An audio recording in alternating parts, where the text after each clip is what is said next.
My throat felt dry, my head felt heavy, and for about 5 minutes I stood in my apartment kitchen with my jacket half on, staring at the microwave clock like it had personally offended me. If I had stayed home, I never would have walked into the second-floor break room at 9:17. I never would have seen Alia arguing with the coffee machine. And I never would have heard the sentence weeks later that changed the shape of my life. Back then, I was just Jordan from IT. That was how most people knew me, if they knew me at all. I was 29, quiet, reliable, and easy to forget unless someone's email stopped loading or the warehouse tablets lost connection. My desk sat in the back corner of the second floor, beside the server room, where the air always had that low electrical hum and the smell of warm plastic. I liked it there. Nobody came near my desk unless something was broken. That suited me fine. Routine made sense. Coffee before 8:30. Check overnight alerts. Restart whatever had frozen. Answer tickets. Keep my head down. Be useful. Useful was safe. Useful meant people were glad you were around, but not close enough to expect anything from you. The week Alia started, I heard about her before I met her. Sales had been loud about it. New hire from Chicago. Big accounts background. Smart. Direct. Someone said she corrected Dennis in a meeting on her second day, which was either brave or a career mistake, depending on who told the story. I didn't think much of it. Sales was always full of people with sharp shoes, loud laughs, and calendar invites marked urgent when nothing was urgent. Then I found her at the coffee machine. She was standing with one hand on her hip, glasses pushed up on her head, staring at the little screen like she was trying to win an argument by patience alone. "Invalid pod," she muttered. I stopped behind her with my empty mug. She jabbed the button again. The machine beeped. "Invalid pod," she said, louder this time. That is not even a real sentence. I should have waited. That was my normal move. Wait, avoid eye contact, let the person leave. But the machine had been doing that all week. "You have to lift the tray first," I said. She turned and looked at me like she had not expected anyone to answer. "What?" "The tray sensor sticks." I stepped beside her, lifted the little metal tray, pressed it down once, then hit the button. The machine groaned, clicked, and started pouring coffee. Alia stared at it, then at me. That was annoyingly smooth. "Sorry. You apologize for fixing things? Sometimes people like being mad at the machine." She smiled, small and quick. "I'm Alia. Jordan." "I know. You're IT Jordan." That caught me off guard. "There are other Jordans?" "No," she said. "But people say it like that. IT Jordan. Like a species." I laughed before I could stop myself. Came out rusty. She took her coffee and leaned back against the counter. "Thank you, IT Jordan." After that, I noticed her everywhere. Not in a creepy way. Just enough to realize the office had started arranging itself around her without asking me. She was at the printer one Tuesday afternoon, holding a stack of half-printed contracts while the screen flashed jam in tray 2. "Let me guess," she said when she saw me. "You speak printer too." "Only when it's being reasonable. This one is not." I opened the side panel and pulled out a folded sheet that looked like it had been chewed. She watched me work. Most people hovered like they were supervising. Alia just watched like she was actually interested. "Do you ever get tired of rescuing people from machines?" she asked. "Machines are easier than people." "That's dark." "It's practical." She gave me that quick smile again. "I like practical." Another time, I found her in the stairwell during lunch, sitting 2 steps up from the landing with a container of rice balanced on her knees. I had taken the stairs to avoid the elevator crowd. She looked up. "This is not as sad as it looks." I wasn't judging. "You were a little. I eat lunch beside a server rack." "Okay," she said, pointing her fork at me. "You win." I should have kept walking, but she shifted her bag and made room on the step. So I sat, leaving 1 step between us. She told me sales was louder than she expected. Not bad exactly, just loud. Everybody talked fast, smiled hard, and seemed to know when to laugh even if nothing was funny. "You don't do that," she said. "Laugh. Perform." I looked down at my sandwich. I don't think anyone's asking me to. Maybe that's why you're easier to talk to. I didn't have an answer for that, so I took a bite and pretended the sandwich needed all my attention. The thing about Alia was, she asked questions and then waited for the answer. Not the fake waiting people did while planning what they wanted to say next. Real waiting. It made me careful. It made me honest in small ways. She asked why I got into network work. I told her I liked problems that had reasons. She asked if I had always been quiet. I told her quiet was easier to manage. She didn't laugh. She just nodded like that made sense. By the third week, our conversations had a shape. 2 minutes at the coffee machine. 30 seconds near the printer.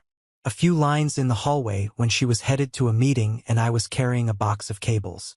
Nothing big enough for anyone to point at. Nothing I could call anything. Still, I started noticing details. She used blue pens, never black. She twisted her ring when someone interrupted her. She could shut down a bad idea in a meeting with one polite sentence. When she was tired, she pushed her glasses onto her head and forgot they were there. And me? I started taking coffee breaks at 9:15. Not every day.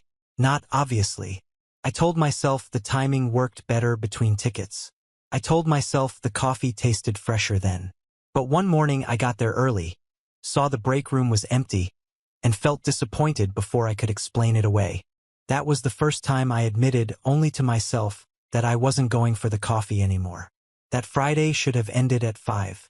It didn't, because the warehouse scanners dropped off the network at 4:42, which was exactly the kind of timing that made people from operations stand behind my chair and breathe like I was personally holding their shipments hostage. By 6, most of the office had cleared out. By 7, the second floor was dark except for my corner and the thin blue lights blinking inside the server rack. I found the problem buried in an old switch config that nobody had touched in years. Fixed it. Tested it twice. Sent the email nobody would read unless it failed again. Then I packed my laptop, zipped my jacket, and took the side stairs down because the main lobby lights always felt too bright that late.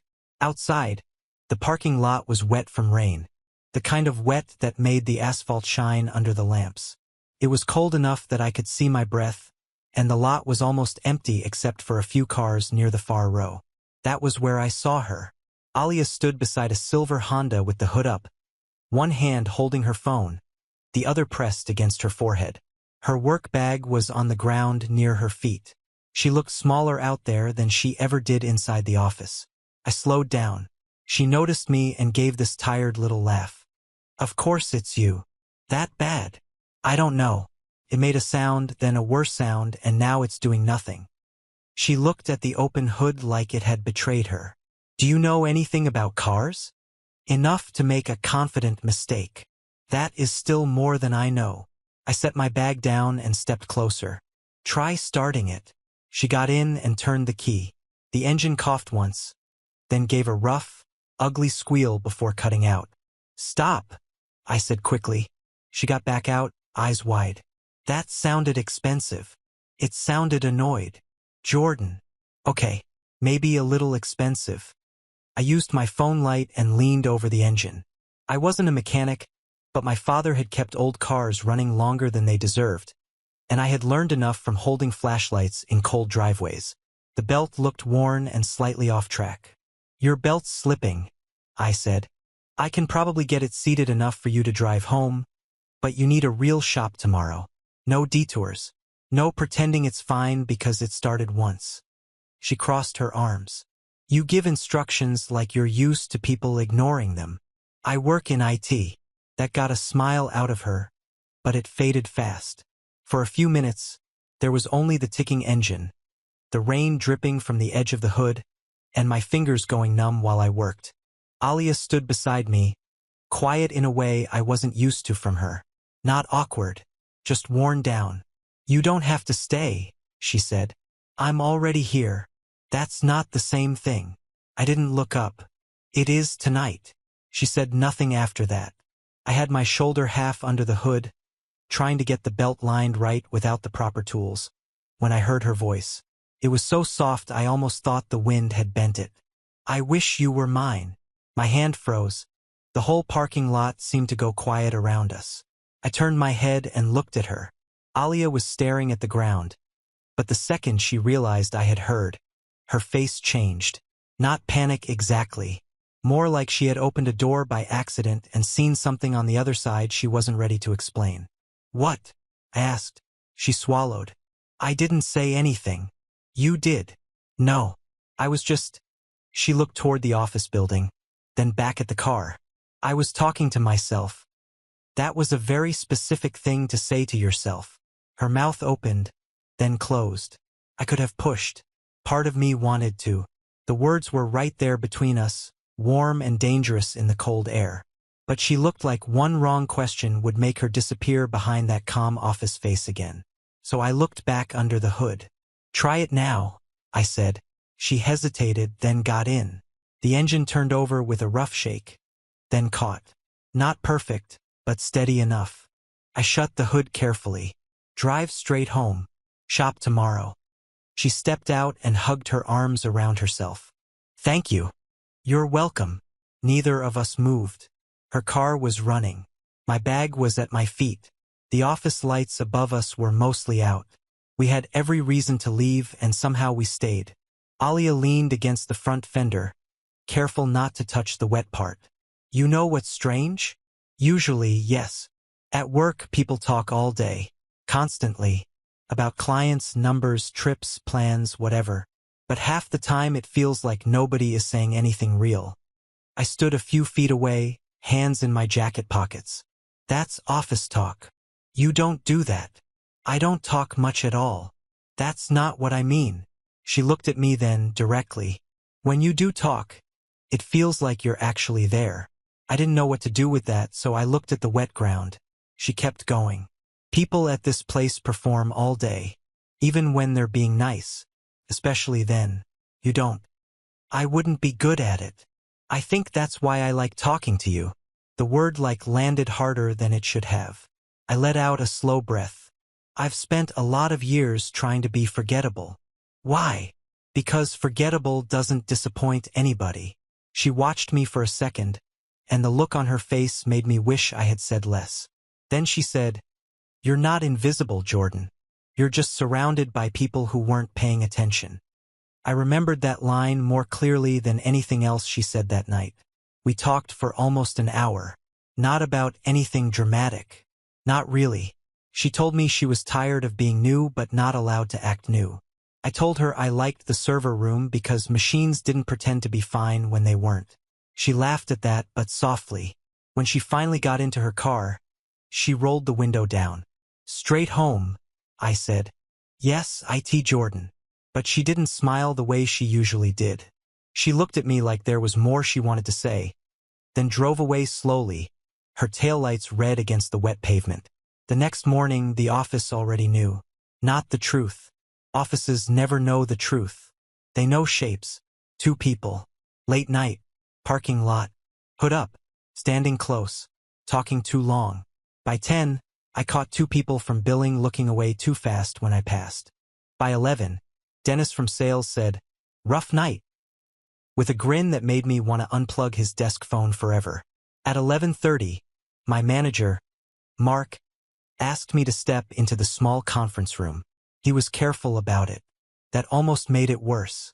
"I'm not accusing you of anything," he said, hands folded on the table. "But people notice things. Just be mindful of professional boundaries. Perception matters." I nodded because arguing would only make it bigger. I helped with her car. "I understand." He said it like he didn't and maybe couldn't. When I came out, Alia was waiting near the hallway by the supply closet. Her face tightened when she saw me. "They spoke to you?" "Just a reminder." "I'm sorry. You didn't start the gossip." "No," she said. "But I gave it something to feed on." We stood there with people walking past pretending not to look. I should have said it was fine. I should have made it easy for both of us. Instead, I asked, "Why did you say it?" Her eyes held mine for 1 second too long. Then, very quietly, she said, "Because it was true." Before I could answer, someone called her name from sales. She stepped back, fixed her face, and turned toward the noise like nothing had happened. I stood there in the hallway, holding my laptop against my side, understanding something I couldn't undo. This wasn't just coffee breaks anymore. This wasn't just a crush I could file away and outwait. Something real had started in that cold parking lot, and now the whole office was close enough to notice. For the next few days, Alia and I became polite. That was the easiest way to describe it. Not cold, not rude, just polite in that careful office way where every sentence has a wall built behind it. At the coffee machine, she said, "Morning, Jordan." I said, "Morning." At the printer, I cleared a paper jam while she stood 2 feet away holding a folder against her chest. "Thanks," she said. "No problem." That was it. The strange part was how loud those short conversations felt. A month earlier, 2 words from her would have been nothing. Now every small pause had weight. Every glance felt like something we were not allowed to finish. I tried to do what I had always done. Tickets, switches, password resets, headphones on, eyes down. But my routine had changed without asking me first. The old silence around my desk didn't feel peaceful anymore. It just felt empty. Alia was still Alia at work. Sharp in meetings, calm with clients, dry little comments that made people laugh before they realized she had also corrected them.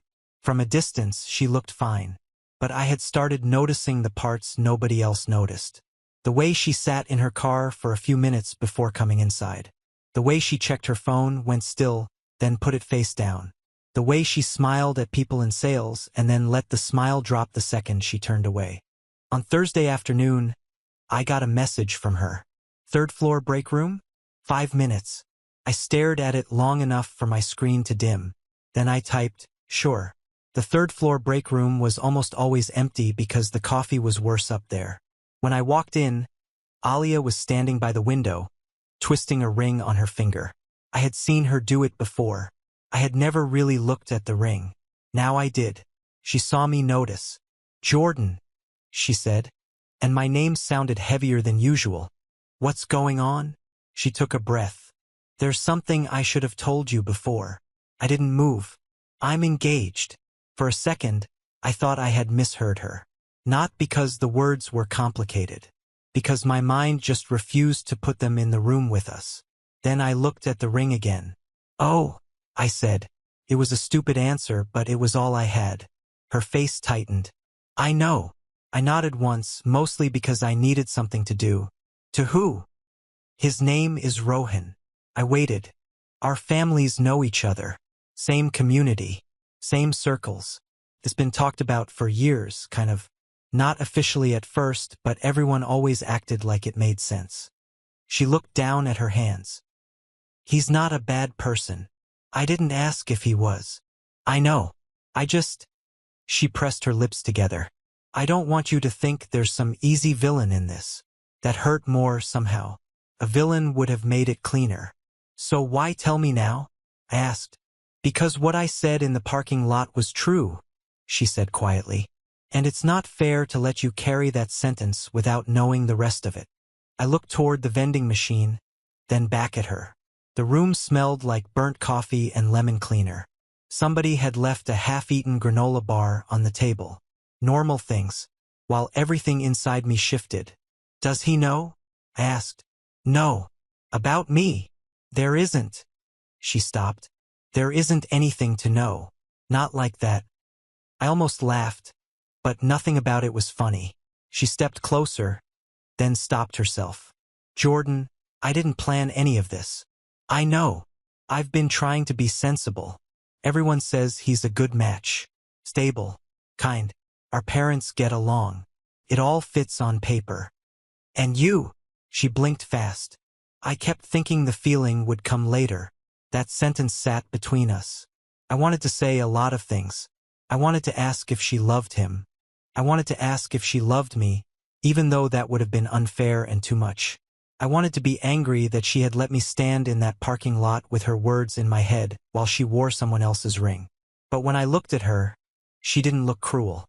She looked ashamed, cornered, like she had been holding her own life at arm's length and calling it responsibility. So I stepped back. "Thank you for telling me." I said. Her eyes changed. That's it?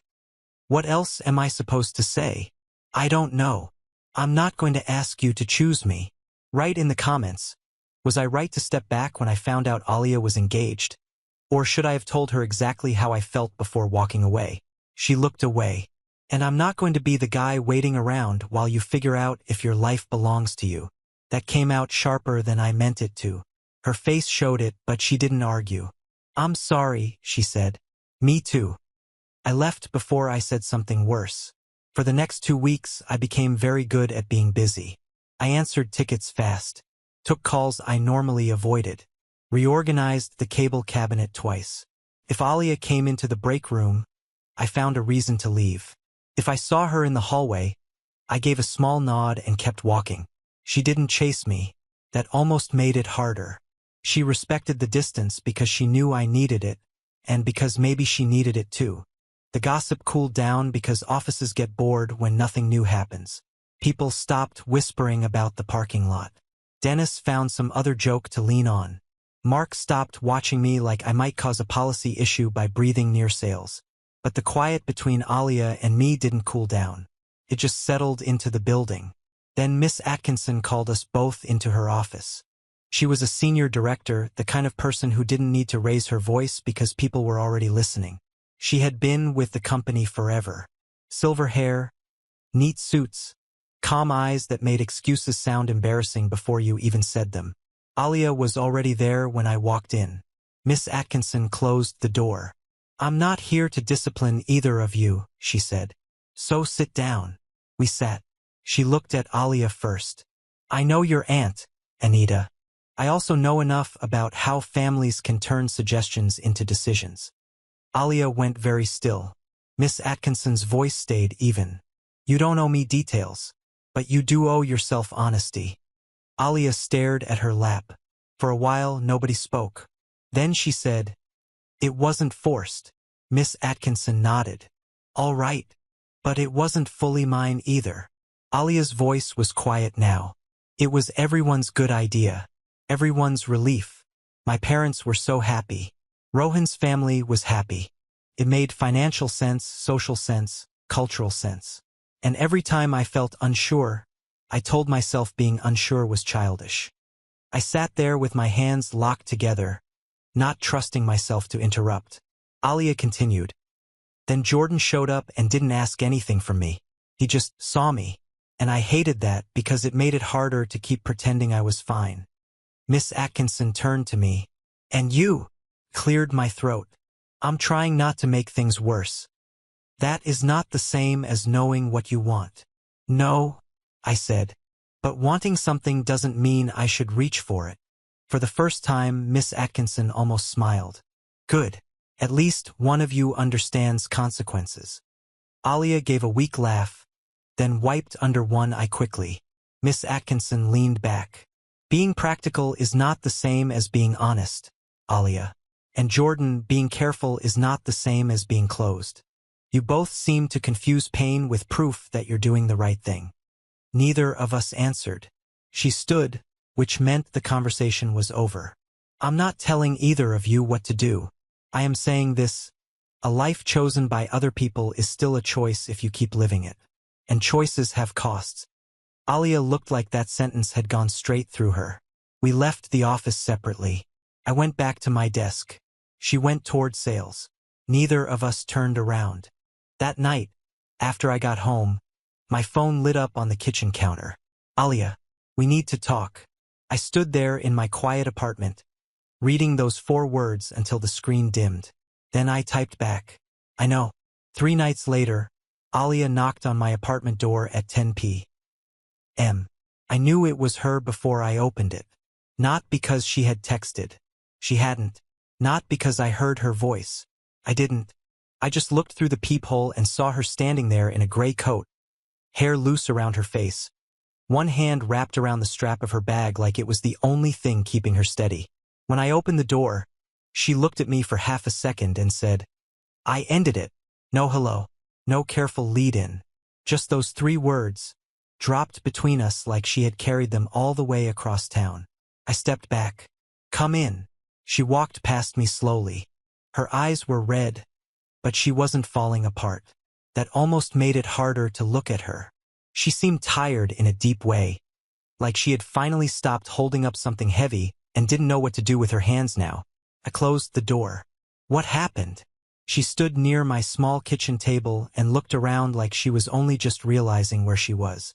I told Rohan first. I nodded. He was hurt. Of course he was. He kept asking if there was someone else. She looked at me then. I told him that wasn't the reason. I didn't answer right away. Alia set her bag on the chair. I'm not saying you weren't part of it.